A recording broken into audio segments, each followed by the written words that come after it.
July the 2nd, 2021, July 4th weekend. So, of course, I'm putting a lot of pressure on myself to try and get quite a bit accomplished, but hopefully all good things.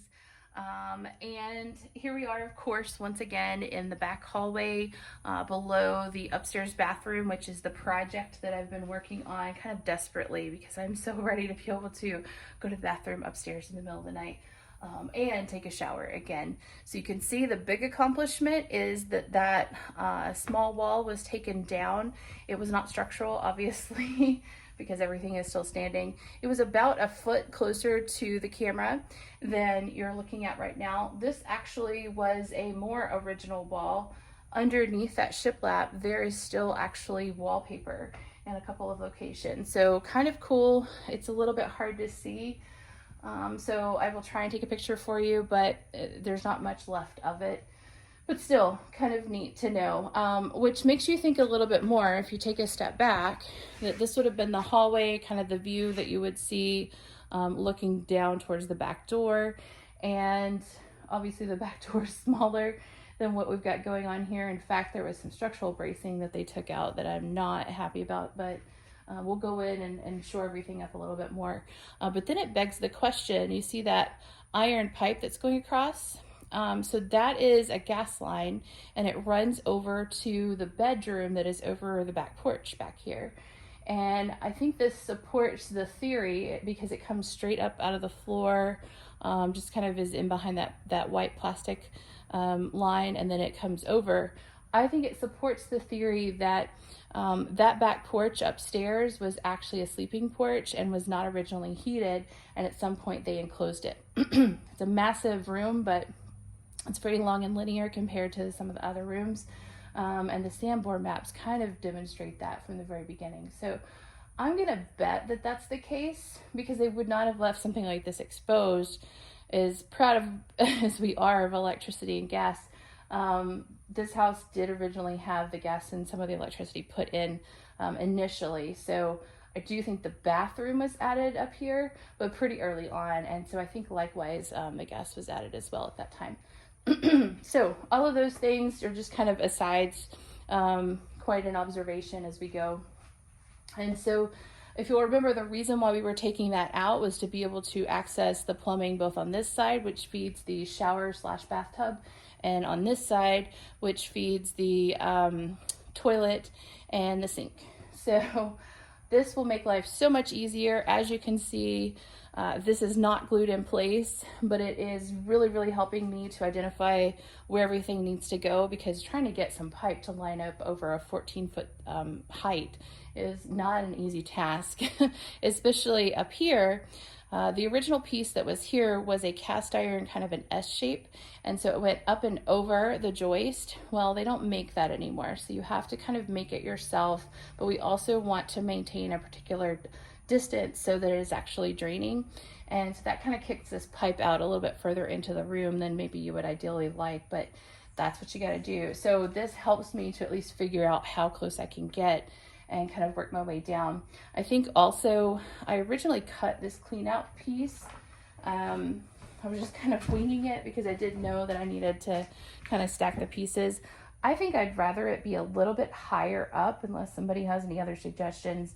I'm not going to use it every day. It will primarily be used as a clean out if something does get clogged, so that the plumber can just run a line through here and kind of clean things out.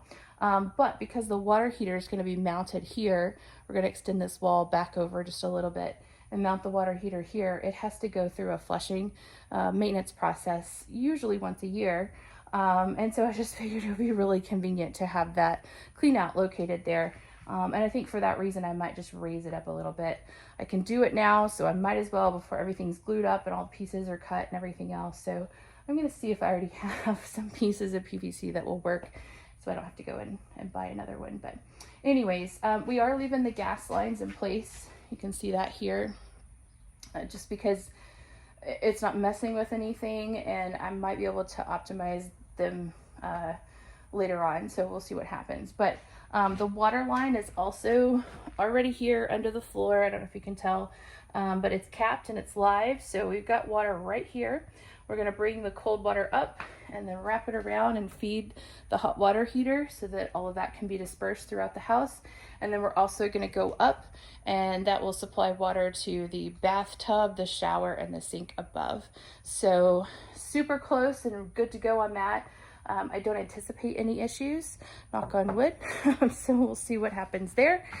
And then this is the big accomplishment. I don't know if you guys are excited about it as me, but this is what I finished about 45 minutes ago, what I spent most of the day on, why I just kind of want to pass out. It rained early this morning and the humidity has just been ridiculous, even though it actually hasn't been too terribly hot, blessedly, but man, it's definitely been a challenge. So if you'll remember, there was a cast iron pipe here and it had several knuckles that were kind of in this location, as well as it had a transition that went out to serve the bathtub / shower that was right here. I don't know if you can see, but that perfectly round hole there, that is where the original tub drain came out. And so it would have done a P-trap and then it would have gone over and connected.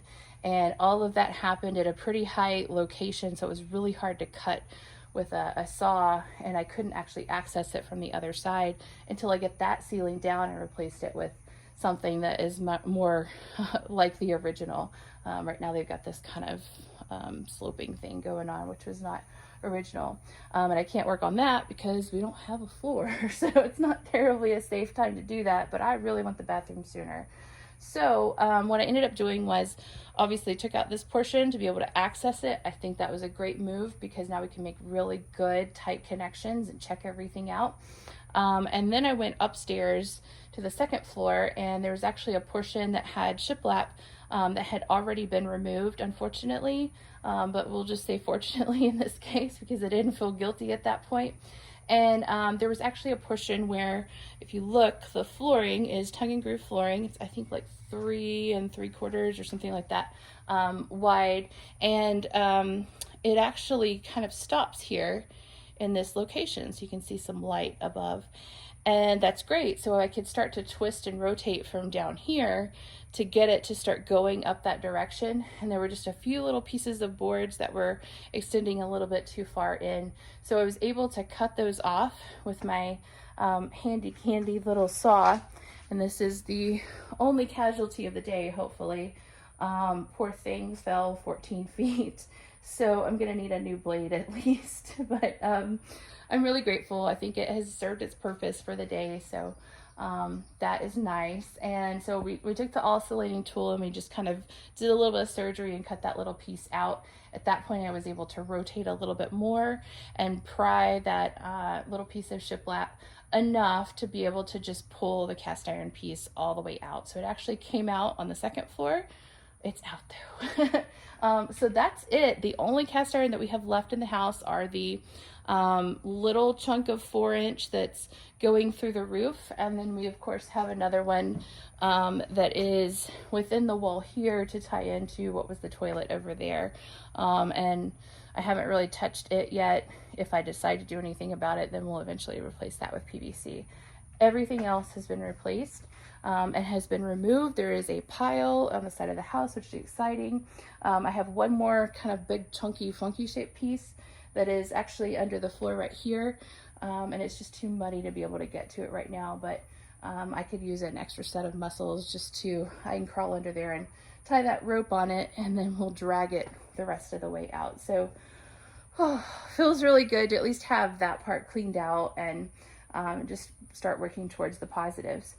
So the rest of the day, what I'm gonna do is clean all this nastiness up. This is just junk that has been within the walls on the second floor and has come down.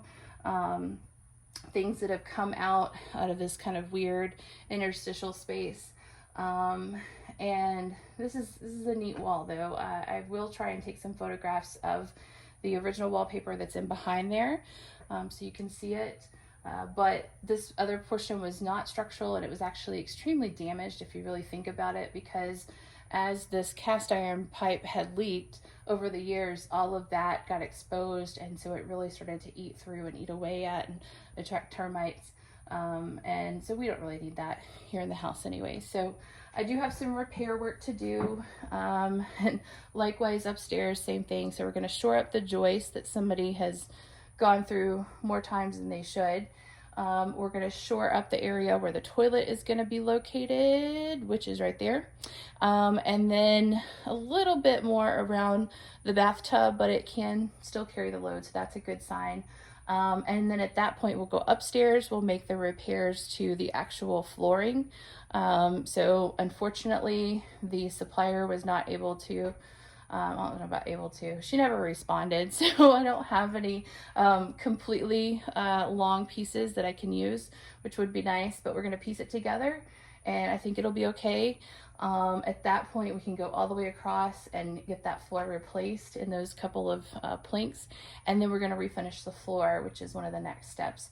That will be stained to match and then filled in. We've got a ton of nail and screw holes to deal with, not to mention a couple of other plumbing holes that I've got to get creative on.